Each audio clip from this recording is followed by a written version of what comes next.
Okay, here we go. Lightning almost came. Practice almost got shut down. Day 2 practice with contact pads is in the books. And the great news is, as you can see, my man Terron is almost back. Omar Kelly, it's always fun to be back out there with the guys, talk to them, do some hand drills. Dolphins offensive tackle Terron Armstead said about his return from PUP. I wish you were hotter. I wish we could get more Terron as soon as possible. I love this little comment. I could whoop Tua when they were talking about the jiu-jitsu stuff. I know I'm a fanboy. I'm like a schoolgirl with a crush on Terron. But guys, it is the whole thing like blossoms with Terron in there. And I am so excited to see. We're seeing this defense, sans Ramsey, still looking good. There's no real parts you can go, whoa, it's all looking pretty good. The pass game, as you see by some tweets, has been consistent. It's not perfect, but you're seeing big plays. You're seeing that the pass game and the defense are on track. A good track. Great track, we'll see, but at least a good track. This offensive line and the run game are lagging behind. When Terron gets in there, it will all step up. And I'd like to be able to say the run game, offensive line, the pass game, and the defense are all on track. That's what we need. So it's great news that Terron's almost there. Can't wait.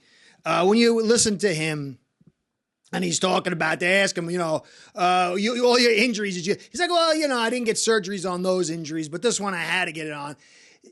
The pain and toughness it takes to play at this level with the kind of injuries this guy gets, it really speaks volumes to who he is and what talent he has.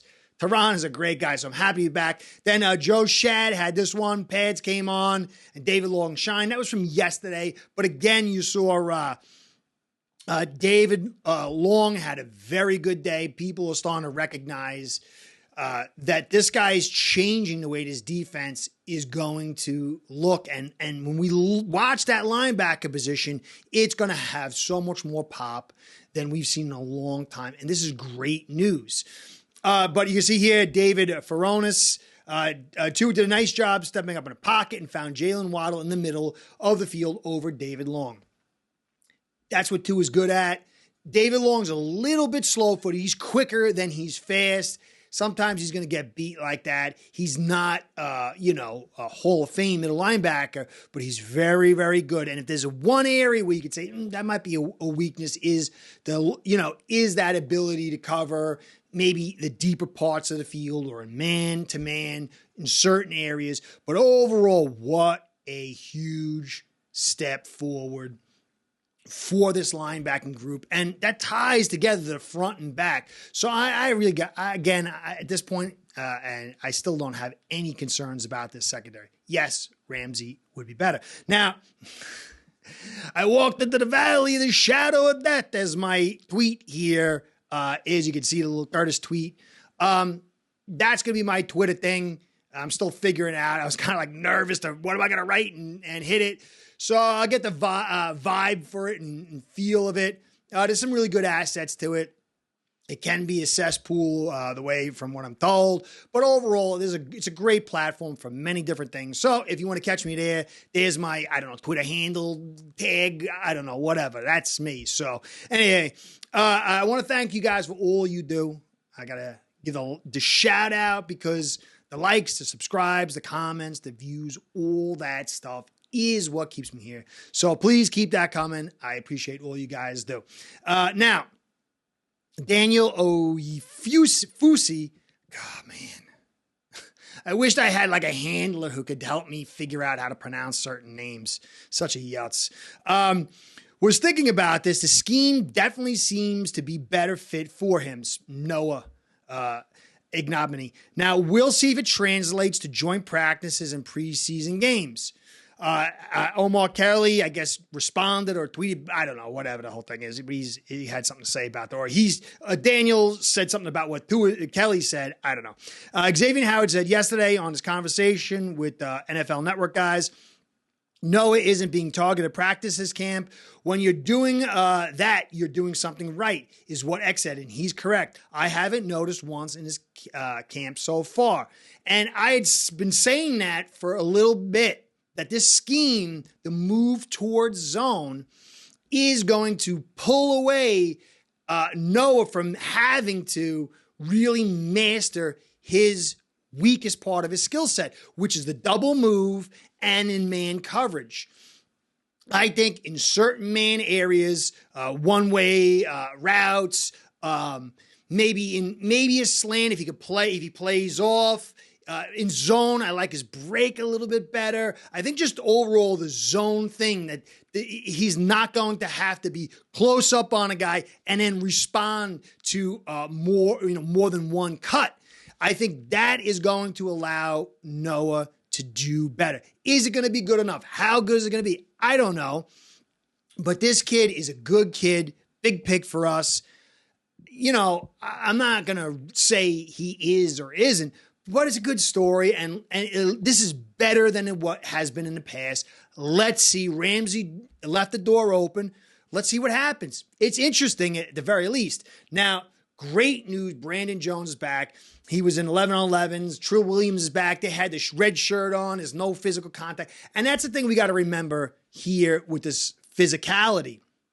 We have the physicality back, but it's not to the level of what you're going to see in the game. Guys are pulling off, they're thudding, they're not really blasting guys. Everyone's kind of playing at a higher level in the physicality and the violence department, but it's not 100%. So a lot of these evaluations still have that fog of war that, we've got to just kind of translate a little bit, and then there's, leeway for inaccuracy. But we are getting closer. When other teams come in, it's going to be a little bit different, and obviously the preseason games. So it'll be really interesting to see.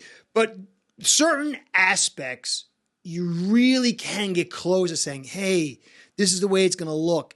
And coverage is one of those. Yesterday, Cam had a big day. I did a little short thing on it, did it in my video about the breakup, even though I was a little concerned about his hand getting up.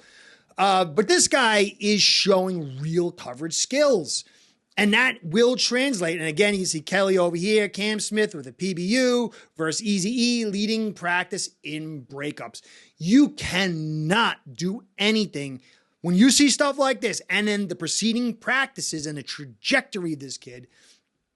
Be excited and say, hey, we might have Kohu 2.0. And it's really interesting, how history repeats itself. Last year, we were doomed. Byron Jones wasn't coming in, and we had Kader Kohu, and I was a little slow to believe. I had a lot of commenters say, come on, man. But Kader came through in a big way. He bailed us. We would not have made the playoffs. Probably lost 2 or 3 more games if it wasn't for his play to come in and to bail us out with the loss of Jones. Now you lose Ramsey, and then you got Smith, who's a second-round pick, but still, he is rising to the occasion. And I do believe with X, if he can stay healthy, and Kader, we're going to be quite fine in the secondary department, as long as there's no more further injuries. So Cam Smith is another feel-good story.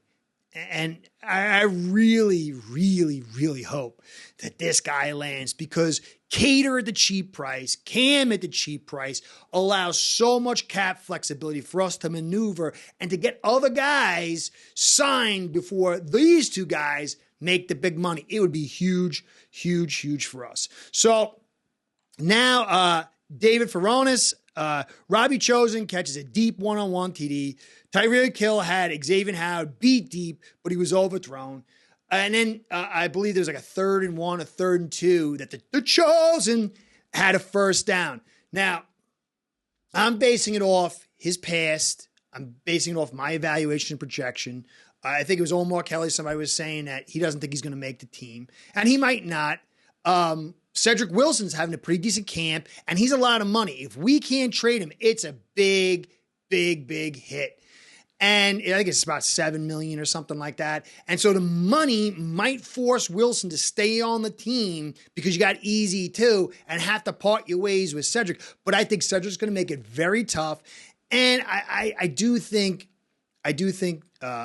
Chosen is going to be on his team. I still think this guy just brings something special.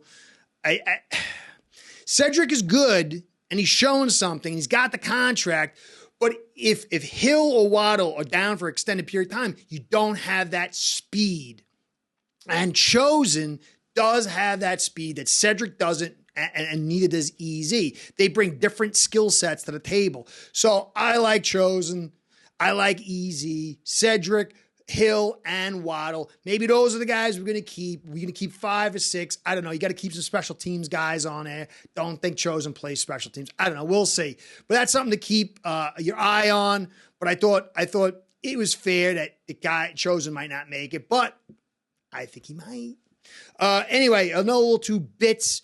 Agba is said he's playing outside linebacker and DE. So sliding inside on the nickel, I'm sure he might get some of that. I thought maybe he'd be doing that a little bit, but it looks like he's an edge guy, and that's where they're going to keep him dialed in, kind of like Wolf was with Denver, with Fangio early on. And then Wilson, the running back, he's back. He's out for a couple of days. It's good. We got to see. Cook didn't sign yet with the Jets. Maybe he will, maybe he won't. But this running back group, even though Gaskin's been doing well, I like Gaskin. I think he's an inside zone guy. I think he's good at catching. I think he's a quality back. But you need Wilson, who's a bigger guy. And so it's good to have him back. Now, before I continue, I want to give you guys a shout out, and a shout out to my sponsor, Ace Per Head, because without the 2 of you, this show ain't going down. Ace Per Head's betting software is the premier white label platform for bookies to manage their players and grow their sportsbook operation. Click the link in the description below to get set up in minutes. Ask for the Curtis promo and get a special introductory discount. All right, so I'm going to get into a little bit of things here, kind of focus on the passing game. But first, I want to get into the offensive line. I did some tape yesterday to show Jackson didn't have a good day or a good play, and it kind of tied into what his weaknesses were. It's a trend line that we've seen. But, you got to be fair. Anything's possible. I do think between Eichenberg and Jackson has the higher % chance to actually show and to get to where we kind of need him to be over Eichenberg. But right here, Omar Kelly had Austin Jackson just put Jalen Phillips on his backside on a wide rush. One play, I don't know, didn't see it. And it's not to say Jackson or Eichenberg never have good plays. It's the consistency level. Consistency is what makes NFL players. All these guys are superstar talents. All of them. Even the worst guy in the NFL was probably close to being a superstar in college. These guys have talent. It's just the consistency with which they can activate and utilize their skill sets to a win versus other players that makes them viable for an NFL team. So it was good to see Jackson here, but we've got to see more than that. Let's see. And also, I think I said yesterday that it was a run block. And you know what? There's 2 skill sets. If Jackson and Eichenberg can raise their pass blocking, but still not be good at run blocking, that's not the best case scenario, but it's still better than nothing. And we have to evaluate both those skill sets separately and then the player as a whole. So keep going. Tua connects with Tyreek about 20 yards downfield to the sideline. Then Skylar hit him on the same route. Hill might be having his best, most active practice in camp. Guys, I don't like what Tyreek did in the past. I think the guy's a phenomenal player, but he's a human. It was embarrassing to deal with that stuff. It was a distraction. He's going to move past that unless something happens with the NFL. It was a distraction. He's going to get on track. And I do think that to a certain extent, it did kind of diminishes what he was doing as far as his concentration. It's great to see him doing what he's got to do because his team needs him. Now, Omar Kelly again. Waddle with hurry up first down reception from Tua. Tua is carving up the first team D like a hot knife on butter. Somebody else said he's been carving up the middle, and they've been doing it all practice. Tua is having a good camp. You know, you might not like Tua. You might not think he's this or that, but he's having a good camp. And it's clear there's nothing you can tangibly put out there to say, well, you know, maybe you could, but it's a good camp. And this is good. This is really good. Now, if he has too good of a year, it's really going to make it hard for the contract next year. But who cares? We need to succeed 2023. And Tua is doing what he has to do. So now, last point. Tomorrow will be another practice. We're getting closer to some scrimmages and intra-team between two team play. So I think things are on target. I think we're going in the right direction. Terron coming in is going to lift this offensive line. I think things should look better. So that's all I got for you. Hope all's going well, guys. Catch me on the Twitter. I'm going to get back to the live too eventually. I'm trying to juggle all this stuff. I'm going to add some new kind of like things and editing inside these podcasts. So I got a bunch of new stuff that I'm trying to juggle, but I'm going to get back to the live soon. So I thank for everything you guys do. This show ain't going down without you. As I said, I mean it. So go Fins. See you next time. See you soon. Start building your own online sportsbook today by getting signed up with acebread.com service that'll allow you to book action on sports from all around the world.